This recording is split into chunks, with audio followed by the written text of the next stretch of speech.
Bienvenidos a una nueva edición del Ministerio Artios Biblia, donde multiplicamos obreros un libro bíblico a la vez.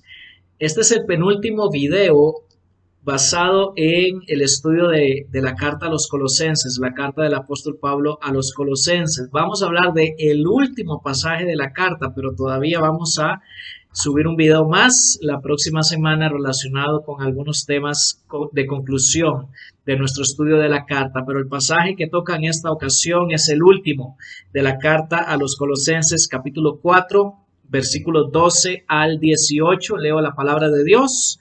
Dice de la siguiente manera: Epafras, que es uno de ustedes, siervo de Jesucristo, les envía saludos, siempre esforzándose intensamente a favor de ustedes en sus oraciones, para que estén firmes, perfectos y completamente seguros en toda la voluntad de Dios, porque les soy testigo de que tiene profundo interés por ustedes y por los que están en Laodicea y en Hierápolis.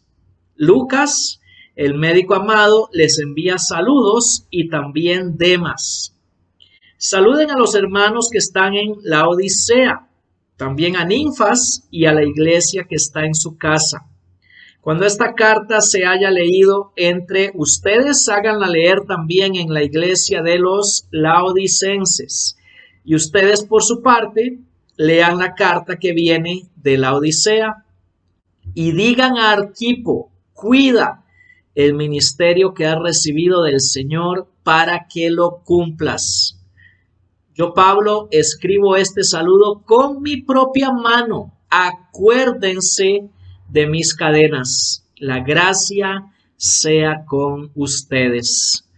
Muy bien, hemos llegado al final ya entonces de nuestro estudio de la carta a los Colosenses. El contexto del pasaje que yo acabo de leer es el ministerio cristiano, el cual completa la plenitud de Cristo tanto en los creyentes como en las iglesias. Fue un tema que empezamos en el video anterior. Ahora, dijimos en aquel video que hay 3 niveles en los cuales la parte final de Colosenses nos ayuda a ver que el ministerio completa la plenitud de Cristo en los creyentes. Primero, a nivel global, capítulo 4, versículos 2 al 6. En segundo lugar, a nivel local, capítulo 4, versículos 7 al 11, que fue lo que vimos en el video anterior. Y actualmente en este video a nivel regional, que es lo que vamos a hablar ahorita, el pasaje que leí de los versos 12 al 18. Dijimos que el pasaje relacionado con completar la plenitud de Cristo a nivel global conecta con uno de los pasajes al inicio de la carta, capítulo 1, versos 23 al 27, y el pasaje que habla de Tíquico y Onésimo conecta también con capítulo 2, versículos 1 al 5. Hay una serie de interconexiones gramaticales, literarias, al final de Colosenses con pasajes que ya Pablo ha mencionado a lo largo de la carta. El tema entonces de este video es que el ministerio cristiano completa la plenitud en Cristo a nivel regional, 4 del 12 al 18 que ya he leído. Notemos en el pasaje, hermanos, la esfera regional de acción que se menciona en los versículos 13 al 16.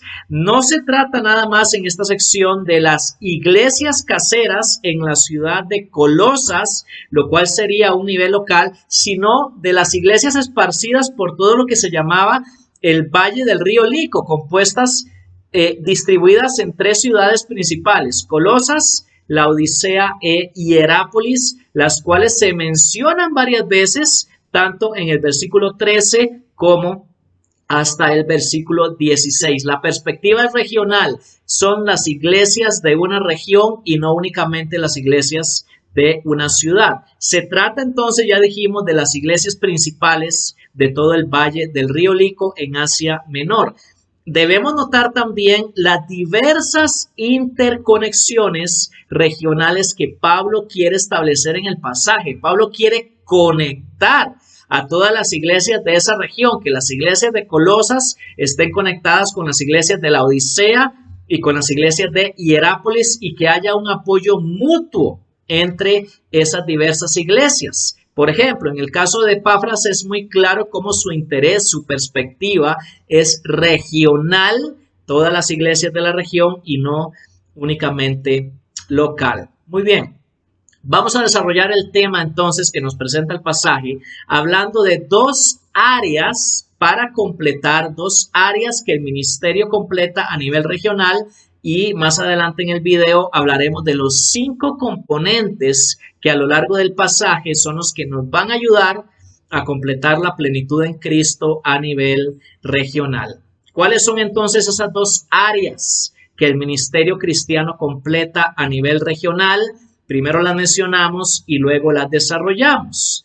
Primero vamos a hablar de completar la madurez en Cristo, que es el caso del pasaje que se enfoca en Epafras, versos 12 y 13. Y la segunda área es completar la protección en Cristo, que es el resto del pasaje, versículos 14 al 18. Expongamos entonces lo que tiene que ver con completar la madurez en Cristo, el caso de Epafras y su ministerio a nivel regional. Debemos observar particularmente la oración que hace Epafras a favor de las iglesias y los creyentes de su región, porque él era originario de esa región y específicamente de la ciudad de Colosas. Observemos entonces especialmente el contenido de la oración de Epafras.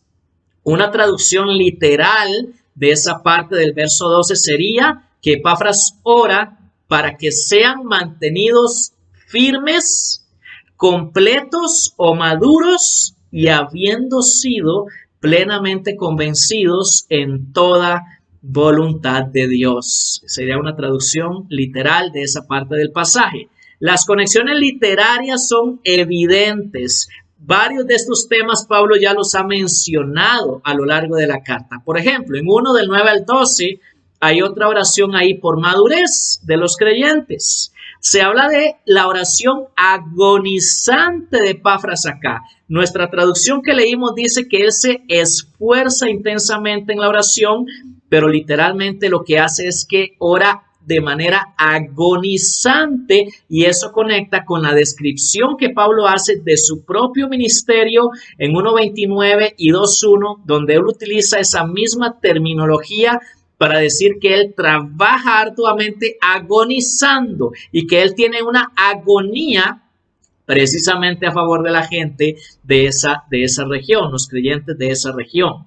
También se ha hablado anteriormente de la oración por ser completados. Una de las palabras que se utiliza ahí en 4:12, lo que Epafras pide por estos creyentes, Pablo la había usado anteriormente en capítulo 1, versículo 28, para describir la meta de su propio ministerio, presentar a toda persona completa o madura en Cristo.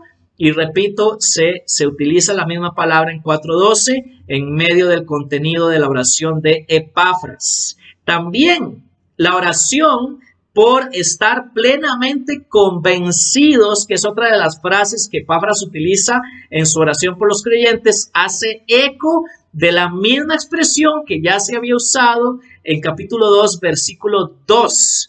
Y finalmente, la oración por la voluntad de Dios, que se menciona ahí en el pasaje, también conecta con 1:9, donde Pablo ora algo similar. Hay una serie, repito, de interconexiones literarias y gramaticales entre la oración de Epafras y temas que ya se han tratado en otras secciones de la carta. Se trata de completar la madurez en Cristo y notemos el papel fundamental de la oración en medio de ese ministerio. Y la pregunta entonces sería, ¿cuáles son los componentes de la madurez cristiana en la oración de Epafras? ¿Por qué ora específicamente Epafras? Y yo veo 3 aspectos de la madurez cristiana. Se habla de firmeza, se habla de plenitud y se habla de convicción. Y todos estos aspectos están relacionados con nuestra plenitud en Cristo, que es el tema central de la carta, y con el contexto del peligro del engaño, que es la situación a la cual responde Colosenses. La oración de Epafras tiene el propósito de ayudar a los creyentes a alcanzar la madurez, a alcanzar la plenitud en Cristo. El ministerio ayuda a completar entonces la madurez en Cristo. Pero la segunda área que el ministerio ayuda a completar es la protección en Cristo, que es el resto del pasaje. Ahora, esto de la protección en Cristo ya lo vimos anteriormente en capítulo 4, versículos 7 y 8. El ministerio que realizan Tíquico y Onésimo, o que van a ir a realizar en Colosas, es precisamente de protección en Cristo. Lo vimos en el video anterior, pero en este caso esa protección se extiende geográficamente porque ya no abarca nada más la ciudad de Colosas, sino toda esa región, todas las iglesias de esas 3 ciudades, de lo cual ya hablamos. ¿Cuál es la clave?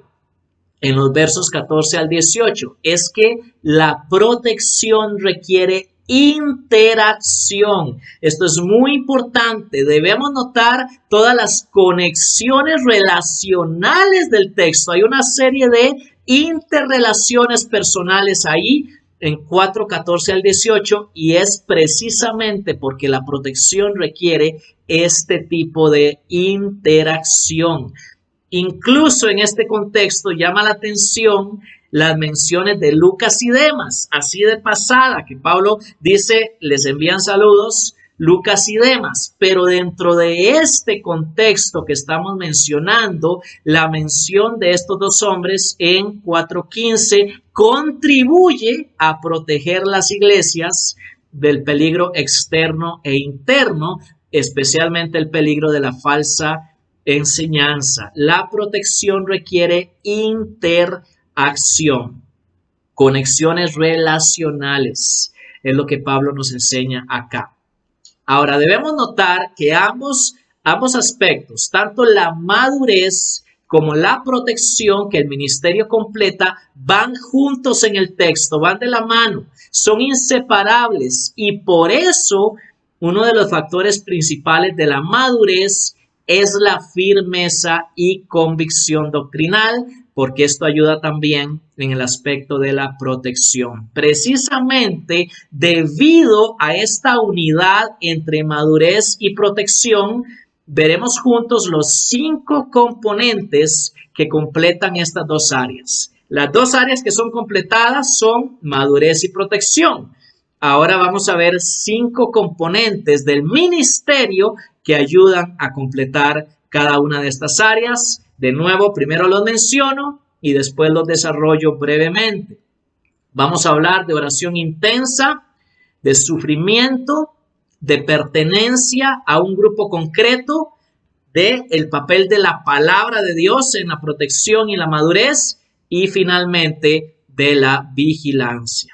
Hablemos entonces en primer lugar de la oración intensa. Volvemos al ejemplo de Epafras en los versículos 12 y 13. El papel de la oración para completar la plenitud en Cristo se menciona repetidas veces a lo largo de la carta a los Colosenses. Ahí aparecen los versículos donde esto se menciona, el tema de la oración. En el caso de la oración de Epafras, por la madurez de los creyentes e iglesias en su región, Pablo dice que es intensa, incluso agónica. Ya mencionamos algo de esto. Su profundo interés por los creyentes, que Pablo menciona en 4:13, se manifiesta en una vida de oración agonizante a favor de ellos. Y esto es importante, hermanos.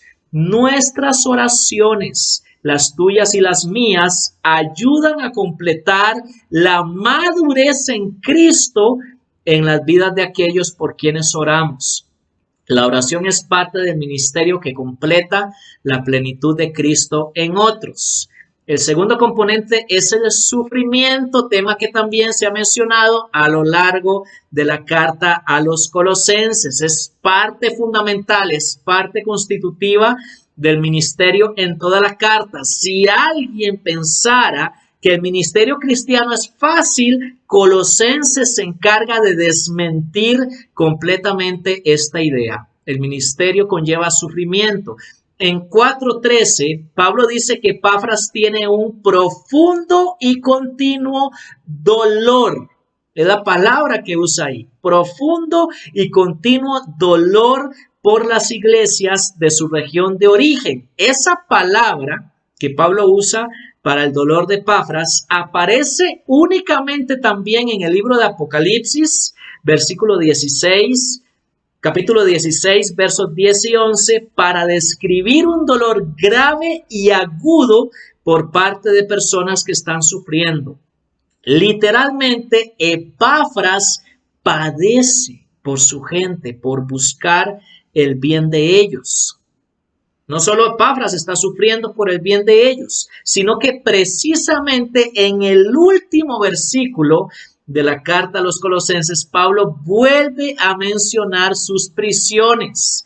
Notemos que en el capítulo 4 aparece 3 veces el tema del encarcelamiento de Pablo, ahí están los versículos, y en 4:18, al puro final de la carta, de manera gráfica, Pablo dice que, por decirlo de alguna manera, está escribiendo el saludo final con una mano, mientras que con la otra mano está encadenado posiblemente a un guardia romano. Mientras que él dice, con mi propia mano escribo, luego dice, acuérdense de mis cadenas. Y eso, hermanos, podríamos decir, es una imagen del ministerio según Colosenses. Hacemos el ministerio con una mano, mientras que con la otra estamos encadenados en una prisión, por decirlo así. El ministerio se da en medio de circunstancias de sufrimiento, con una mano ministrando, mientras que con la otra sufriendo. Esto podría servir como una buena imagen del ministerio de completar en Colosenses. El sufrimiento del ministro es parte de su ministerio de completar. En tercer lugar, Pablo menciona otro componente, la pertenencia a un grupo concreto. Capítulo 4, verso 15. Ya hemos mencionado el papel fundamental de las conexiones y relaciones para la protección de las iglesias. Aquí en 4:15 queremos volver a enfatizarlo, particularmente en el caso de Ninfas y la iglesia que está en su casa, a quien Pablo manda a saludar. 2 observaciones de pasada tenemos que hacer acá. Primero, las iglesias en ese tiempo se reunían en casas, eran iglesias caseras, y esta en particular era dirigida por una mujer. Ninfas es un nombre femenino en ese pasaje. Pero lo más importante aquí es que Pablo busca conectar esta iglesia casera con todo el movimiento cristiano de su región. Nuestras conexiones nos protegen, ya hablamos de eso. El aislamiento nos hace vulnerables a los peligros y ataques. Necesitamos mantenernos nosotros mismos y a nuestras iglesias conectados con grupos mayores de creyentes. Es fundamental pertenecer a un grupo mayor de iglesias como parte de nuestra protección regional. El cuarto componente es la palabra, en este caso versículo 16. El intercambio de cartas que Pablo menciona ahí entre las iglesias de Colosas y de la Odisea en 4:16 refleja la importancia fundamental de la lectura pública de la palabra de Dios para la protección doctrinal de las iglesias ante el peligro de la falsa enseñanza. Ahora, lamentablemente no sabemos qué pasó con esa carta dirigida a la iglesia de la Odisea. No lo sabemos. ¿Qué pasó? Se perdió. Pero gracias a Dios sí tenemos todavía la carta que Pablo escribió a los colosenses para seguir leyéndola y estudiándola en nuestras iglesias. La palabra, la lectura, la exposición pública de la palabra de Dios es parte fundamental del ministerio de protección. Y el quinto y último componente que vamos a mencionar es la vigilancia, el verso 17 del capítulo 4. En ese pasaje Pablo envía una orden de manera indirecta a Arquipo. Son los creyentes quienes deben decírselo. Pablo les dice a ellos, díganle a Arquipo. de manera que sean las iglesias mismas las que busquen el ministerio protector de sus líderes. Probablemente Arquipo sustituyó a Epafras, que en ese momento estaba preso con Pablo. Para una referencia al respecto podemos leer Filemón 23 y 24. Seguramente Epafras estaba con Pablo preso en Roma y Pablo quiere que Arquipo sustituya a Epafras como ministro principal del evangelio en toda esa región donde se encontraba Colosas, la región de las 3 ciudades que ya mencionamos. Posiblemente su ministerio principal debía consistir en mantener a las iglesias unidas y protegidas del peligro de la falsa enseñanza, porque ese es el contexto en el cual aparece este mandamiento. Ahora quiero hablar especialmente a aquellos que nos dedicamos al ministerio cristiano, hermanos. Colosenses 4:17, el mandamiento de Pablo a Arquipo es una especie de eslogan ministerial para nosotros. Yo lo he tomado así para mi propio ministerio. Se me hace tan importante este versículo que requiere una traducción literal y un análisis detallado. Una traducción literal sería de la siguiente manera, y digan Arquipo: mantente vigilando la diaconía, la cual recibiste en el Señor, para que la completes continuamente. Vamos a dividir esa traducción literal en sus 5 partes principales. La primera, mantente vigilando. Por ser un verbo imperativo en tiempo presente, señala a una acción continua.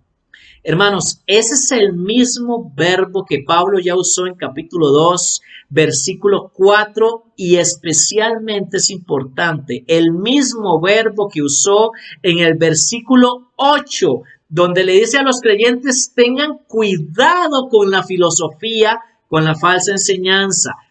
¿Qué es lo que Pablo le está mandando a Arquipo? Se trata de proteger a las iglesias del peligro del engaño. Mantente vigilando. ¿Qué es lo que él debe mantenerse vigilando? La diaconía, el ministerio. Como en toda la carta, el ministerio es presentado aquí como una labor de servicio. ¿Se acuerdan que diáconos, servidor, es la palabra que más se usa para los ministros del evangelio en Colosenses? Aquí se usa la palabra diaconía. El ministro es básicamente un diácono, es un servidor de otros. Luego Pablo dice: el cual o la cual, la diaconía, recibiste. Arquipo no eligió este ministerio, no se ofreció voluntariamente para cumplirlo. Dios se lo encomendó.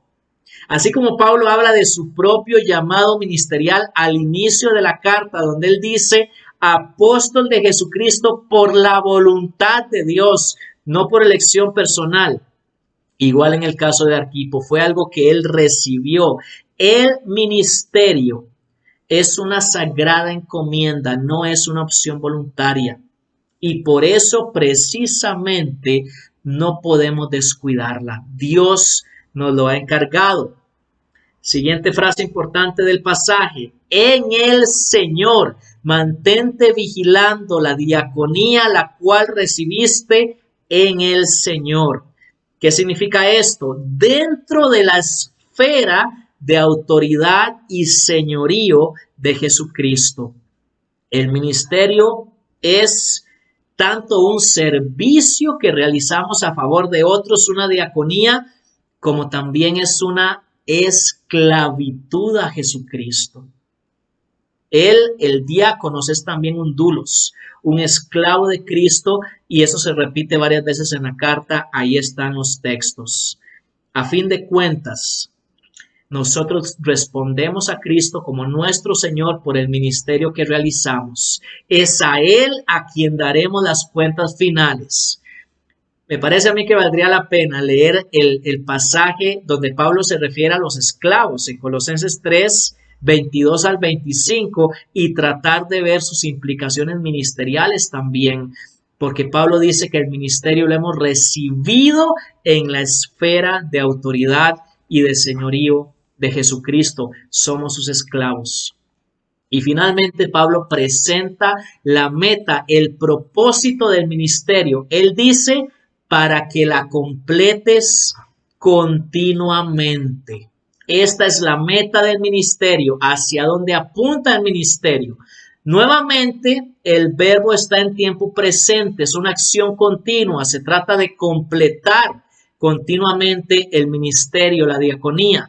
La meta del ministerio consiste en completar la plenitud de Cristo en otros. Es la meta que Pablo establece para su propio ministerio en 1:28.